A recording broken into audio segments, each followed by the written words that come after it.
ನಮ್ಮ ಗ್ರಹಗತಿಗಳು ಬದಲಾವಣೆಯಿಂದ ಮನೆಯಲ್ಲಿ ಯಾವಾಗಲೂ ಜಗಳ, ಹಣಕಾಸು ಕೈಯಲ್ಲಿ ನಿಲ್ಲುವುದಿಲ್ಲ. ಗ್ರಹದೋಷ, ಅದೃಷ್ಟ ಅನ್ನುವುದು ನಮ್ಮ ಕೈಯಲ್ಲೇ ಇರುವುದಿಲ್ಲ.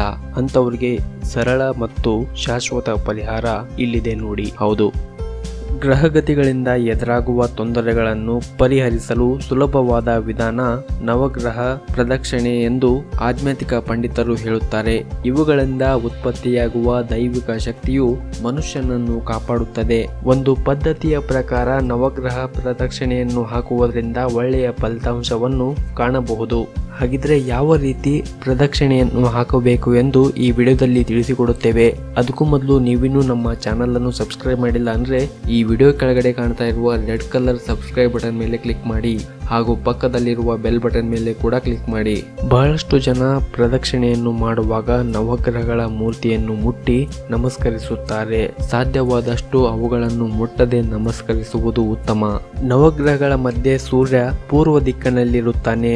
ಸೂರ್ಯನಿಗೆ ಬಲಭಾಗದಲ್ಲಿ ಕುಜನು ದಕ್ಷಿಣ ಮುಖವಾಗಿ ಇರುತ್ತಾನೆ.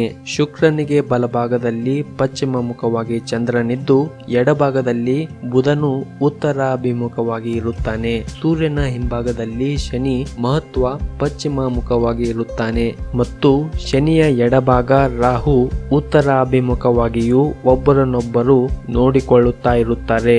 ಇದು ಅತ್ಯುತ್ತಮವಾದ ಪ್ರತಿಷ್ಠಾಪನೆಯಾಗಿದೆ. ಸೂರ್ಯನನ್ನು ನೋಡುತ್ತಾ ಒಳ ಪ್ರವೇಶ ಮಾಡಿ ಎಡಭಾಗದಿಂದ ಚಂದ್ರನ ಕಡೆಯಿಂದ ಬಲಭಾಗಕ್ಕೆ 9 ಪ್ರದಕ್ಷಿಣೆಯನ್ನು ಹಾಕುವುದು ಒಳ್ಳೆಯದು. ಪ್ರದಕ್ಷಿಣೆ ಪೂರ್ಣಗೊಂಡ ನಂತರ ಬಲಭಾಗದಿಂದ ಎಡಭಾಗಕ್ಕೆ ಅಂದರೆ ಬುಧನ ಕಡೆಯಿಂದ ರಾಹುವನ್ನು ಕೇತುವನ್ನು ಸ್ಮರಿಸುತ್ತಾ 2 ಪ್ರದಕ್ಷಿಣೆಯನ್ನು ಮಾಡಬಹುದು.